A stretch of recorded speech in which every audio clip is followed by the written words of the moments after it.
ভারত বাংলাদেশ সম্পর্কের টানাপোড়েন ক্রমশ গভীর হচ্ছে। বাংলাদেশ শান্ত থাকলেও ভারত যেন তেলে বেগুনে জ্বলছে। একের পর এক সিদ্ধান্ত নিচ্ছে বাংলাদেশের বিরুদ্ধে।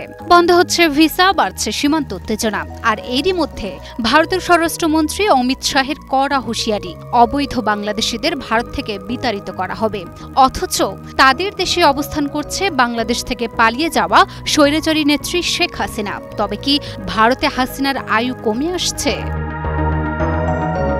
বৈঠকে অমিত শাহ বলেছেন, অবৈধভাবে দিল্লিতে বসবাস করা বাংলাদেশি এবং মিয়ানমার থেকে আসা রোহিঙ্গাদের চিহ্নিত করে ফেরত পাঠাতে হবে। এই বিষয়ে দিল্লি পুলিশ ও রাজ্য সরকারকে দ্রুত কার্যকর ব্যবস্থা নিতে হবে।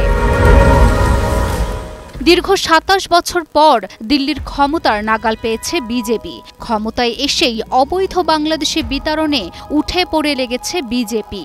কেন্দ্রীয় স্বরাষ্ট্রমন্ত্রী অমিত শাহ আম আদমি পার্টির দিকে আঙুল তুলে বলেন, এতদিন যা সম্ভব হয়নি এখন তা করতে হবে।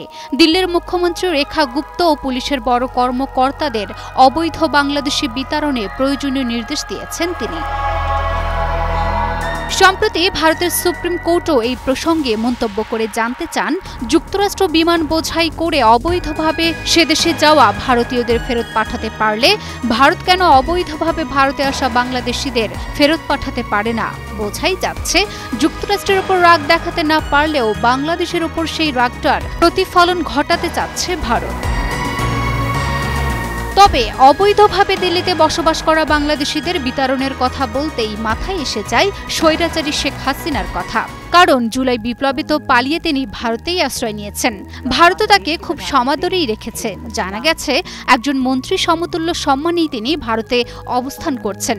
কিন্তু তিনি যেভাবেই থাকুক না কেন, তিনি ভারতে একজন অবৈধ বাংলাদেশি, কারণ তার ভারতের নাগরিকত্ব নেই। স্বরাষ্ট্রমন্ত্রীর অবৈধ বাংলাদেশিদের বিতাড়নের হুমকিতে স্বভাবতই সবার মনেই প্রশ্ন জেগেছে। ভারত থেকে যদি অবৈধ বাংলাদেশিদের যেতে হয়, তাহলে তো সে তালিকায় শেখ হাসিনারও নাম থাকবে। তবে কি শেখ হাসিনারও ভারতে থাকার আয়ু শেষ?